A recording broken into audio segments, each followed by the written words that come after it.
You know, it was about this time last year when they released that 1989 Batmobile. I was talking with a couple of mates thinking, man, imagine if they started releasing sort of, these old movie cars, and in particular the Ecto 1.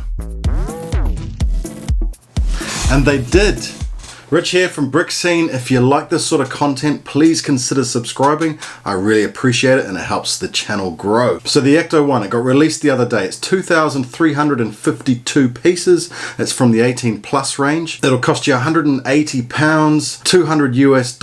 In Australia, it's going to cost you $300. Here in New Zealand, it'll cost you $350. Now this Ecto 1 is actually from the yet unreleased movie Ghostbusters Afterlife. We don't really know much about that movie yet, but we've got the car. We can see that there's some modifications to this car in comparison to the original Ecto 1, but look, let's get straight into the review.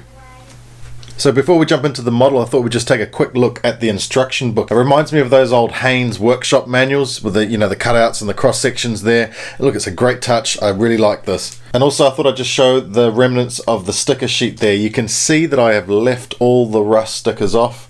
The plan is maybe I'll get the replacement pieces and put the rust on those if I want to change them out, but at this stage I just have no interest in putting the rust on the car at all. But not that many stickers.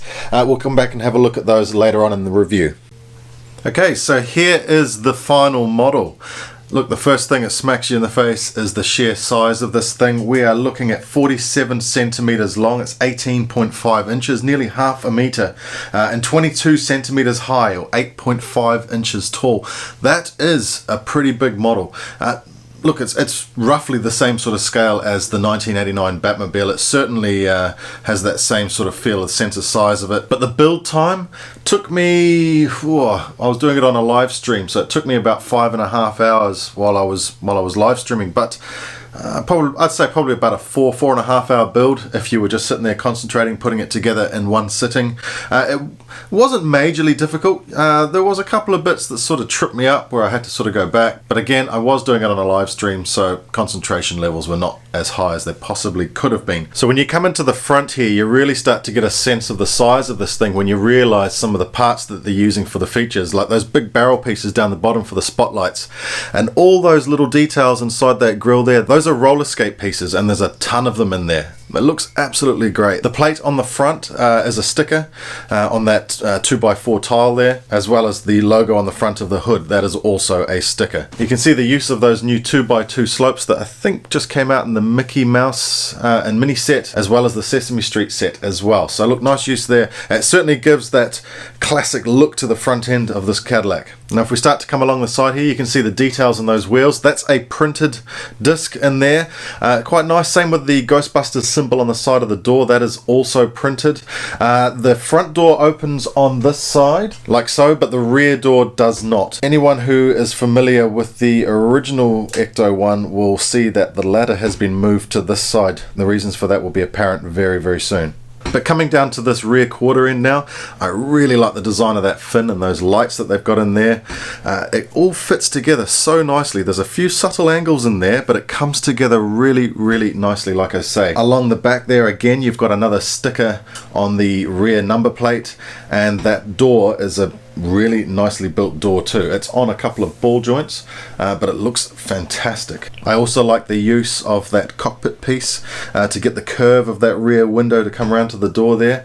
We'll come back to those as well, because I'm not too happy with the state of some of my clear window pieces. Now if we come down to the other side of this car, again I'm just loving the shape of that rear fin and those rear lights and how it all fits together there. You've got a couple of tubes going up, a couple on either side actually. Again, that print there on the front door, but we've got two doors on this side and they both open like so. Nice details on the inside of the doors then. Again, we'll come back to some of the details on the inside of the car soon. But coming back towards the front again, you can see the details there with those mirrors and the antenna, as well as that spotlight on the front and the tubing going up into the top. Now I've just opened up the bonnet here, and look what a nice surprise this was to see that Cadillac engine in there with the air filter on top, and they've got a couple of rubber bands there to simulate the belts, the radiator, and they've even managed to get a battery in there on the bottom left hand side with the cables running off to the back. back. I think it's great. So coming up onto the roof, you can see those blue lights up the front. I like the look of those old school looking transparent blue slopes, as well as that printed grill slope piece there on the front and between the lights. Coming back, and you got the siren there as well. That's also a printed piece, but just look, all sorts of details and ghost busting equipment, I guess you could call it, on the top there. I don't know what any of it does, but it does look really, really cool. Some really nice details up there on top. Okay, so I've just taken the roof off here so that we can have a little bit of a better look inside at some of the details. You can see a nice dash set up there with an old tape deck and some dials there on the right hand side, and then coming across you've got the speed dial and a couple of gauges on each side of the steering wheel there. So in the back here you've got 3 seats, one of which we'll take a good look at in a moment. But then through into the rear of the car you've got some more equipment, look, with a bunch of printed tiles there to make up some of the details with the gauges, etc. So that brings me on to some of the play features. Now we have a working steering system in here, so basically you've got this little dial up the top that turns the steering wheel and the wheels as well. Simple mechanism, but it works really, really well. Another feature is the moving parts at the top there. They're just connected to the rear wheels by some cogs.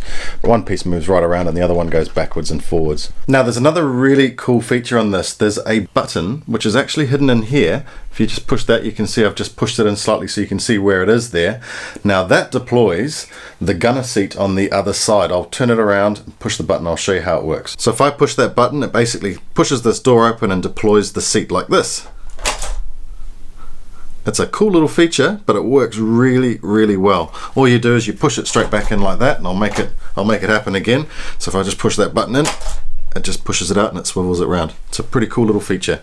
So I've just pulled the Proton pack out there so you could have a look at the details. That's a printed tile on the back of it there.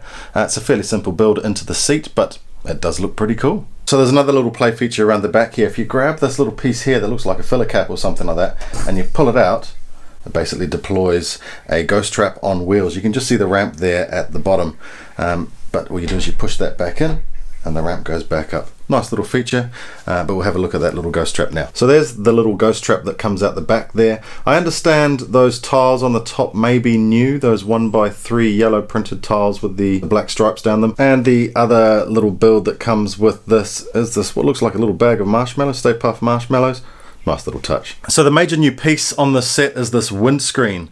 It is 14x6x4, I believe, but that is absolutely massive. Now the cool thing about it is I can see it being used in a whole bunch of mocks of classic American cars. Now as I was saying before, a couple of these glass pieces or these transparent pieces I got are a bit scratched up. I'm not too happy about it, especially those curved canopy pieces used around the rear and this brand new piece at the front as well.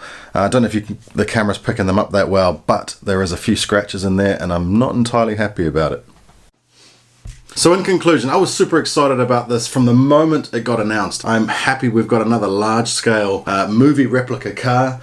Look, despite a couple of little flaws, and I found another flaw as well actually. A couple of the stickers over the last couple of days have started to peel a little bit on the rounded surfaces. Nothing major, but it is happening, which is slightly annoying. That and the scratches on the glass pieces, of course. But all in all, I am super, super happy with this model. Would I recommend it to you guys? Of course I would recommend it. It's actually a really good price point, given that the Batmobile was actually a little bit more expensive from memory. So look, as far as I'm concerned, value for money. I didn't throw all the stickers on. I'm not interested in throwing those rust effect stickers. I don't think they look good for a start, but the model I am super, super happy with. So thanks for checking this out. As I say, please subscribe to the channel if you haven't done so already. I really appreciate it. We'll catch you on the next one. Cheers.